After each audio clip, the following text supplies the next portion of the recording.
ટળ્યો। Passenger ચાલુ ટ્રેનમાં ચડવા જતા બેલેન્સ ગુમાવ્યું અને પડી ગયો। આરપીએફના જવાનોએ મુસાફરને સુરક્ષિત તેનો બચાવ કર્યો। પેસેન્જર પુણેની જનરલ ટિકિટ લઈને ચાલુ ટ્રેનમાં ચડવા જતો હતો। રેલવે સ્ટેશનના પ્લેટફોર્મ નંબર 5 પર આ બનાવ બન્યો છે। સમગ્ર ઘટનાના સીસીટીવી સામે આવ્યા।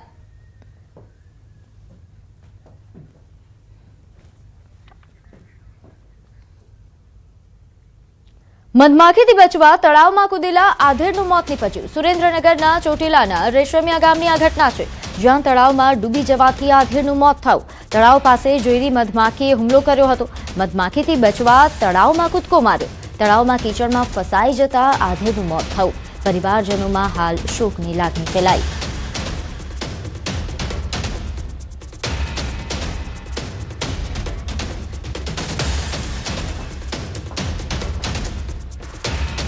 તો હવે વાત કરીએ યાતનાવાળી યાત્રાની।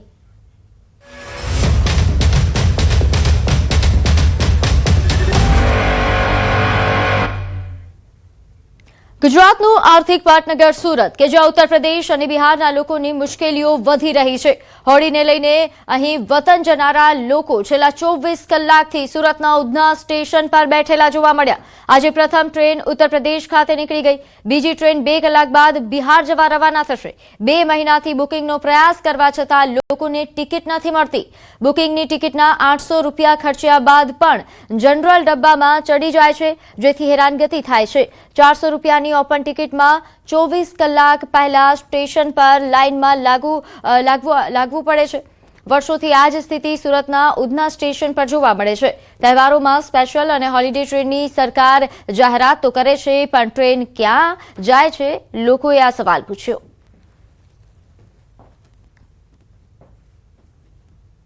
ગુજરાતનું આર્થિક પાટનગર સુરત અને આ આર્થિક પાટનગર સુરતને આર્થિક બનાવનારા લોકો છે।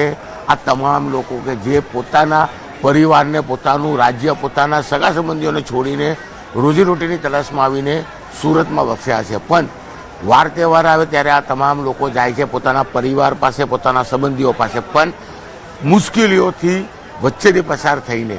કારણ કે જો ટિકિટ બુકિંગ કરાવે છે તેના 800 રૂપિયા ચાર્જ હોય છે, પણ એ ડબ્બામાં પણ બેસવામાં ભીડ હોય છે અને ઓપન ટિકિટ 400 રૂપિયાની લે છે।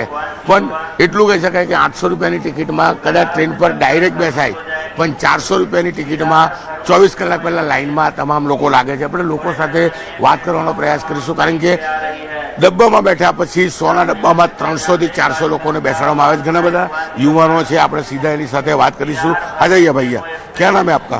धर्मेंद्र कुमार। धर्मेंद्र भाई, कितने बजे से लाइन में लगे हो, कितनी मुश्किल होती है? सर हम 9:30 बजे रात में आए हैं, बहुत तकलीफ होता है। बाथरूम भी जाते हैं तो बाथरूम में भी आधा 1 घंटा लाइन में लगना पड़ता है। उसके बाद 2 मिनट 1 मिनट में सबको निकलना पड़ता है। और सुबह जो गाड़ी गई वो तो पटना का था, हम लोग को पटना नहीं जाने का है, हम लोग को भागलपुर जाने का है। हर बार त्योहार में ऐसे ही जाते हो घर? त्योहार में क्या सर, अंदीना भी ऐसा ही है। जब त्योहार नहीं भी रहता है तो इतना ही दिक्कत है हम लोगों को, और अभी तो ज्यादा दिक्कत है। मुझे ये बताओ कि आप ओपन टिकट 400 की लेते हो और बुकिंग की टिकट 800 की आती है, तो डब्बे में क्या हाल होता है? बैठने की जगह अच्छी रहती है कि? नहीं सर, बुकिंग वाले में सर जो जिसका सीट है वो नहीं बैठने देता है ना, वो सोता है, बैठता है, अपना मर्जी करता है। हम लोग को या तो खड़ा रहना पड़ता है या तो नीचे बैठना पड़ता है। नहीं, मैं ये बता रहा हूँ कि आप बुकिंग करवा के जाते हो तो आपकी सीट पे आप बैठते हो कि लोग आके ऊपर नीचे कहीं भी बैठ जाते हैं? नहीं सर, बैठने देगा तो बैठता है, नहीं तो नहीं बैठता कोई, ऐसा है। बिल्कुल। आपका नाम क्या है? कृष्णा कुमार। कहाँ जा रहे हो आप? बिहार का। कितने बजे से खड़े हो? हम यहाँ कल 4 बजे से। कल दोपहर से? 4 बजे से सुबह। हाँ नहीं। સમાચારમાં આગળ વાત કરીએ। ખેડૂતોને કોઈ મુશ્કેલી ન પડે અને તેમને સારી આવક થાય તે માટે સરકાર ટેકાના ભાવે ખરીદી કરે છે। જૂનાગઢ જિલ્લામાં પણ મગફળીની ખરીદી કરવામાં આવી હતી। તે કામગીરી પૂર્ણ થયાને 1 મહિના જેટલો સમય વીતી ગયો છે, પરંતુ જૂનાગઢ જિલ્લાના હજારો ખેડૂતોના ખિસ્સા હજુ પણ ખાલી છે। સરકારી સિસ્ટમની મથામણમાં ધરતીપુત્રોના કરોડો રૂપિયા અટવાયા છે। આ ચોંકાવનારી વિગતો સામે આવી છે। ખરીદી પૂર્ણ થયા બાદ 7000 જેટલા ખેડૂતોનું પેમેન્ટ નથી મળ્યું, જેને લઈ જિલ્લા પંચાયતના પ્રમુખ દ્વારા પણ સરકારમાં રજૂઆત કરવામાં આવી છે અને તાત્કાલિક બાકી રહેલા ખેડૂતોને તેના રૂપિયા મળી રહે તેવી રજૂઆત કરી છે।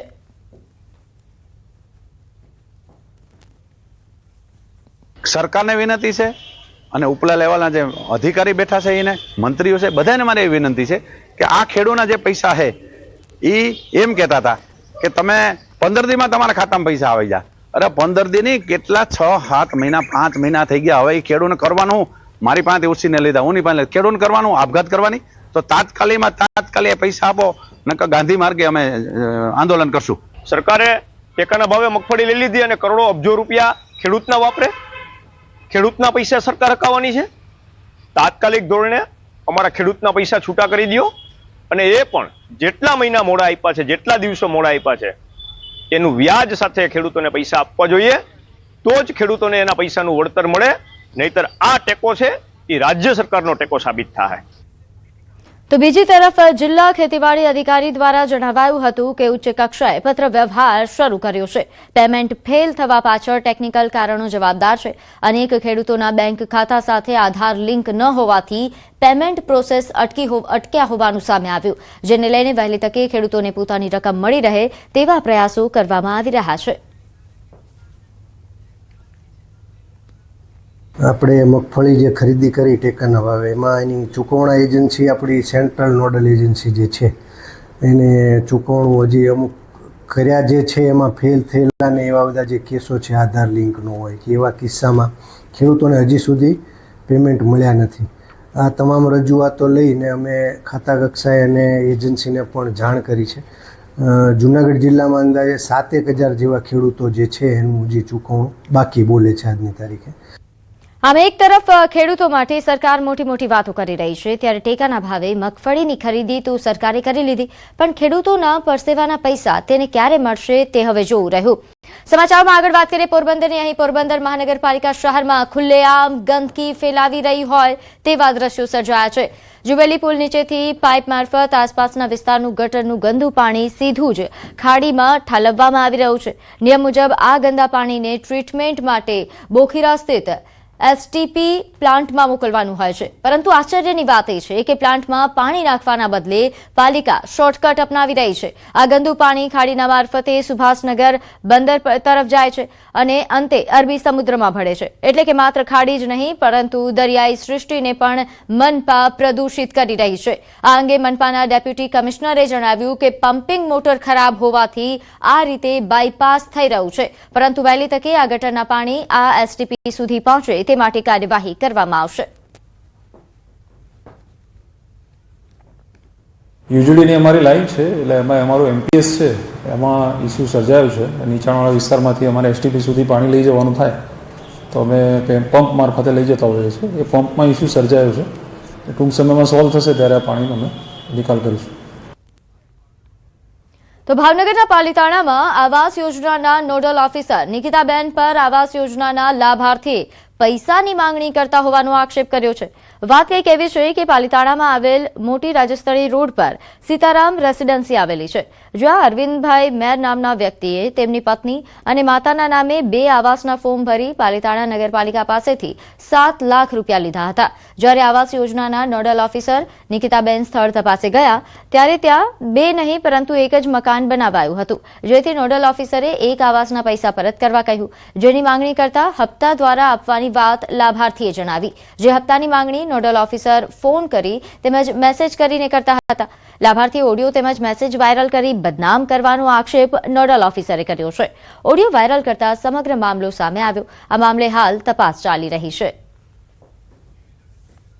તેમના મમ્મી છે, એમના નામે 2 લાભ લીધેલા છે. એક એમના વાઈફ મેર અંજુબેન અરવિંદભાઈ, એક એમના મમ્મી મેર લાભુબેન ગોબરભાઈ. 2 લાભ લીધા છે અને ટોટલ મકાન એક જ બનાવ્યું છે.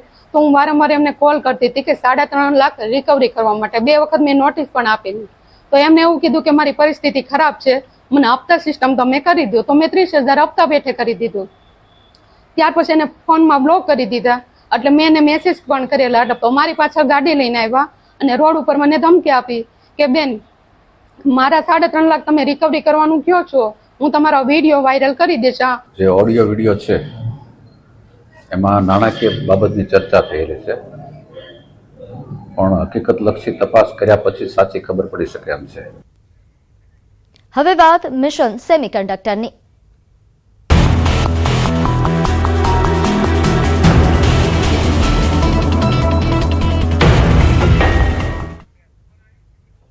પીએમ મોદી આવશે ગુજરાતના પ્રવાસે, કરોડો રૂપિયાના વિકાસ કાર્યોની ભેટ આપશે. સાણંદમાં પીએમ મોદીનો ભવ્ય રોડ શો પણ યોજાશે. સાણંદમાં 22,516 કરોડની ભેટ આપવાના છે, જ્યાં ખાસ સેમિકન્ડક્ટર એટીએમપી સુવિધાનું તેઓ ઉદ્ઘાટન કરશે. પ્રોજેક્ટની કામગીરીની સમીક્ષા પણ પ્રધાનમંત્રી કરવાના છે. ઉદ્યોગ ક્ષેત્ર માટે આ પ્રોજેક્ટ ગેમ ચેન્જર સાબિત થવાનું છે. હજારો યુવાઓ માટે રોજગારીની નવી તકો ઉપલબ્ધ થશે. હાઈટેક